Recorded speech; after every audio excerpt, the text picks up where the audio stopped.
right here. Anyways, I made that beat a while ago. I want to make use of it, so I used it for intro. The video I took down, I was saying stuff that I thought would come off as racist, so I want to try to correct that. There's a certain group of society that wants to use words that are associated with phobia. They're associated with phobia to shame us. So fatphobic, transphobic, homophobic, all this stuff, right? That's supposed to shame us. So if we're not completely on board with what they're trying to sell us, immediately you're phobic. So they're trying to shame us like we're bad people. And the point I made in the video, the original video, was that we use it like a cop trying to pull somebody over. It's like, okay, so they pull over somebody and they're scared because they're gay. Calling for backup, right? Or they pull over somebody that's trans, calling for backup, or a fat person, fatphobic. So if you have all three of those, I got a fat gay trans person, I'm so phobic, calling for SWAT. It's a joke, but at the same time, it should be a joke when we hear people say that. You're phobic of gay people, you're phobic of trans people, you're phobic of fat people. Those are the least threatening people that I know of, right, in society. But the one thing I was trying to touch on where I thought it would come off as racist is I came up with a word, I don't know if I didn't search it, Nigrophobia. And that's where I thought it might be considered racist. But at the same time, it's like, we're supposed to be shamed because we're not on board with everything that the transgender people are doing, or the body positivity movement, which is completely unhealthy. If we don't agree with that, they shame us saying that we're fatphobic. It doesn't make sense to me. And the whole thing that does make sense to me is Nigrophobia, and nobody is talking about it. So all these people with this certain group that I just mentioned that bring this up to try to shame us as just common men and women, how would they do in a dark alley with somebody of color? It just doesn't have to be black people, Mexican, whatever. I mean, Asians don't seem to be too threatening unless you're in the dark alleys of China, but when we look at the phobias and translate those, it's cutting off, translate those into prejudice. Prejudice is much more acceptable than racism. So prejudice is prejudging a situation or a person to protect yourself from danger, like snakes back in the day, right? Or even now.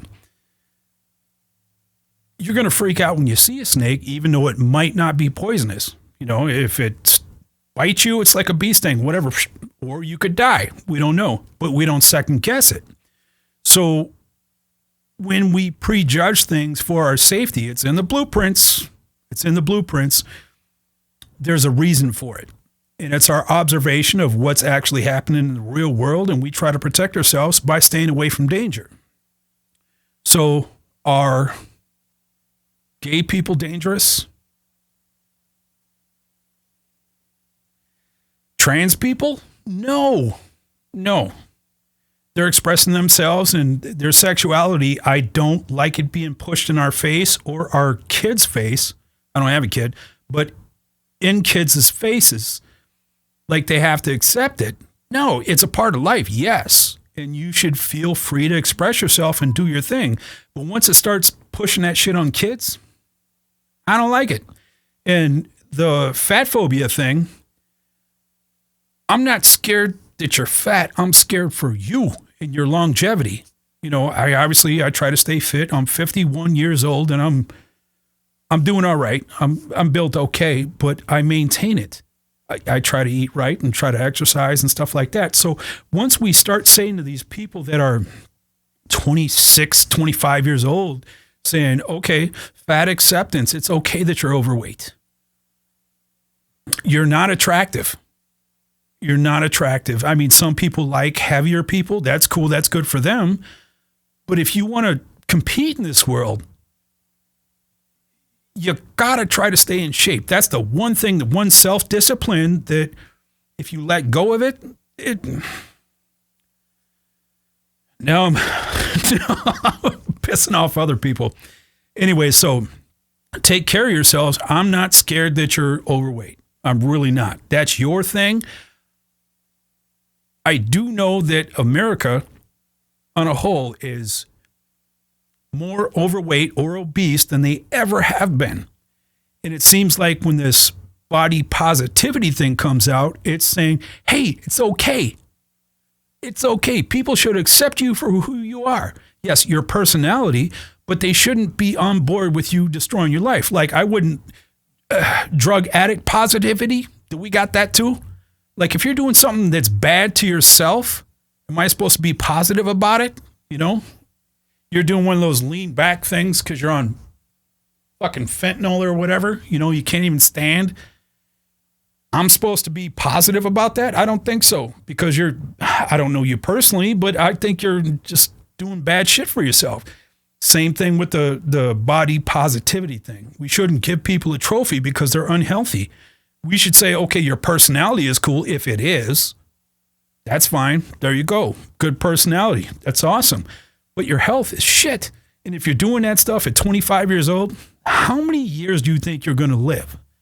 And then we can do Ozempic and everything too, but that's the easy way out. And then you're malnutrition because you're not disciplined in the first place to not be overweight. So if you take Ozempic and you're not eating the right foods, your body's going to go to shit. You know, everything, your health is going to go to shit. Tangent. Sorry, but the phobias that a certain part of society try to use to shame us, they're overlooking the one biggest phobia that everybody can admit to some degree, is Nigrophobia. Now, it sounds like a bad word. It sounds like I'm trying to be racist, and I try to rethink the way I approach this, but it flows off the tongue. And if we can use fatphobia, whatever other phobias we want to shame people, I'm not using that word to shame anybody. I'm bringing it to light. Like, black people are scared of black people. So it's not like a racial specific thing, but when you look at the percentage of violent crimes that are committed by a portion of society that is a small part of society, that percentage is way through the roof. So if we use our prejudice to stay on guard to protect ourselves, yes, you're going to be like, oh, shit. You know, you're going to, white girls, flip your purse over to the other side, all that kind of crazy shit. But you're doing it because there's been so many representations of bad behavior from that certain group. Now, I don't have anything to do with that. And I remember back in the days, we used to correct people within our group. It would start with our family. If you misrepresented the family, your dad would, you know, and we don't have a lot of dads in the house anymore. But if you misrepresented the block, somebody would jump in there and say, hey, what the F? You know, straighten your shit up. You know, you're representing us, East Side or whatever.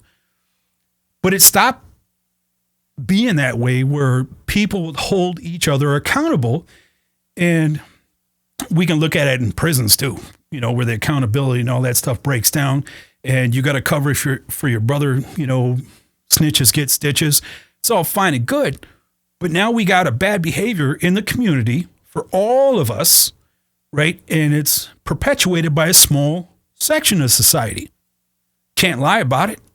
Can't ignore it. Well, if you want to.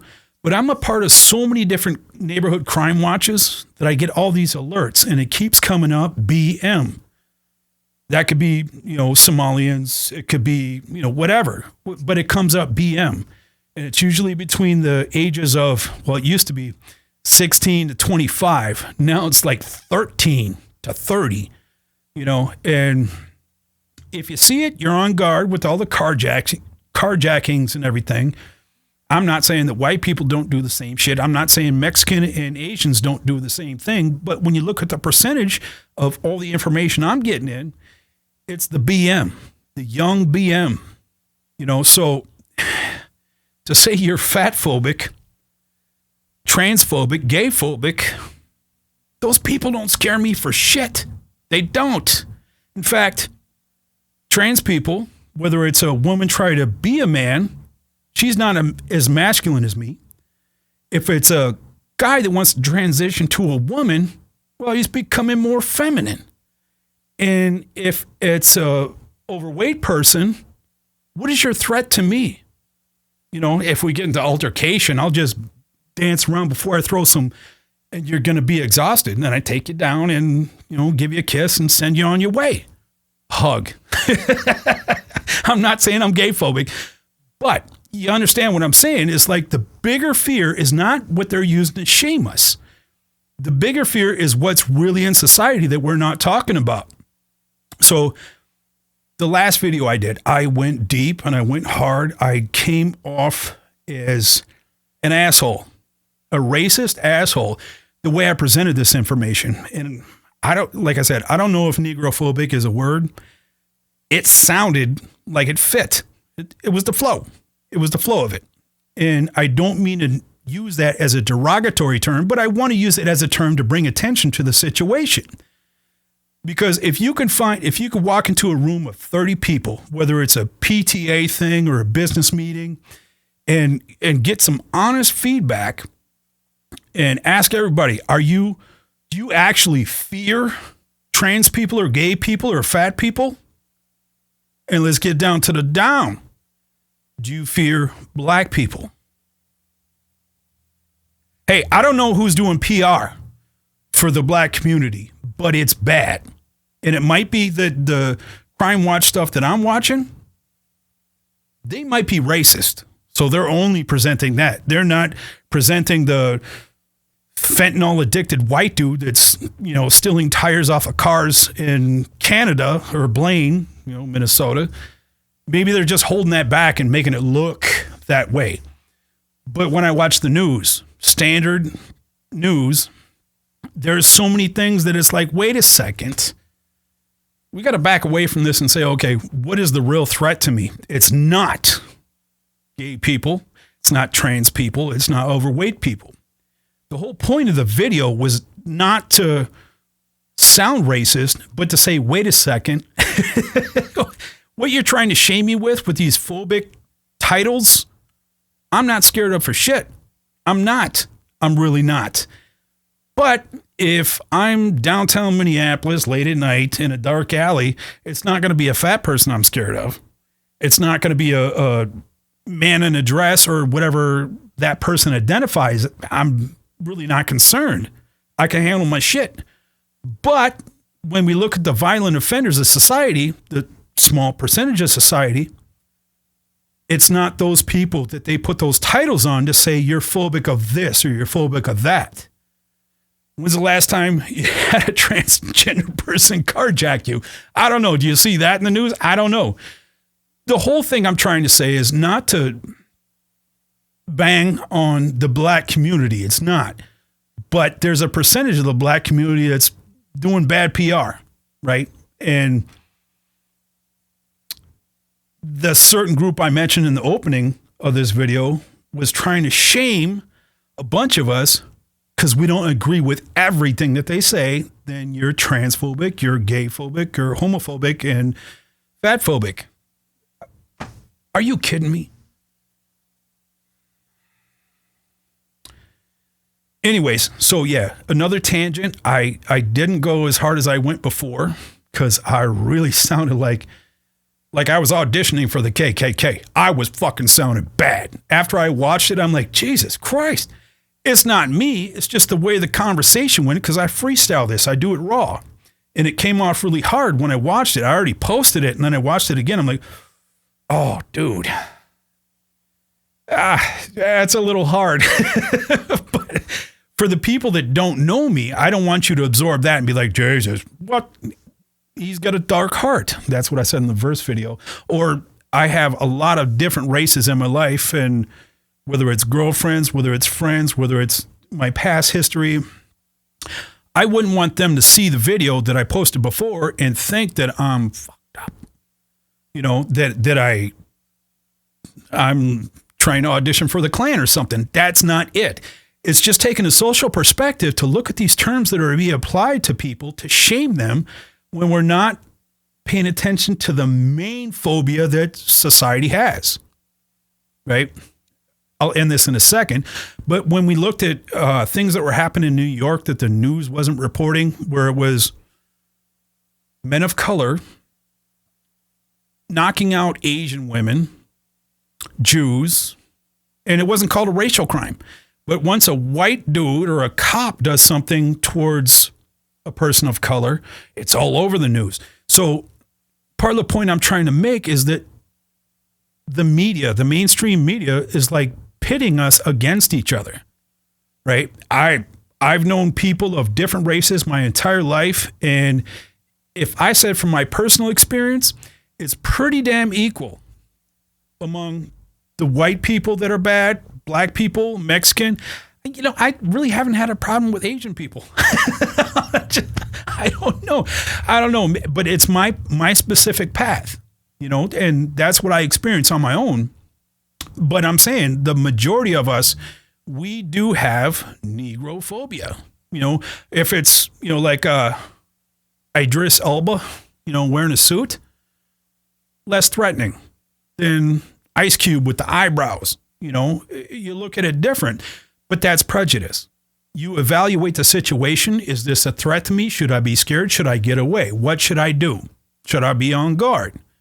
That's prejudice. Racism is saying that all black people are bad, all Mexican people are bad, or all Asian people are smart as shit. Well, that one, hey, I will say Asians are, from what I understand and from what I know in personal experience, are very smart. And they have, I'm going to go off on a tangent and end this, their cultural stability is much stronger than anybody in the Western society, is because it's all about family. It's all about represent your family, do better, do good, get an education. I want to see you shine. I'm going to support you. And if you don't do what you can do as your potential, I'm going to be on your ass. Consequences. And typically the parents stay together because that's part of the culture. In Western society, divorce is through the roof. I think it's I don't know, almost 60%. Initiated 70 to 80% by women. I'll do another video on that. You know, it's not, doesn't pertain to what I'm talking about. But if you have a culture that keeps the family together and holds the family accountable, you have a much better result as far as a contributor to society. Oh, I think I don't know. I'm going too long. Okay, let me just hit my outro music. And if you hung on this long, thank you. I broke it. There we go.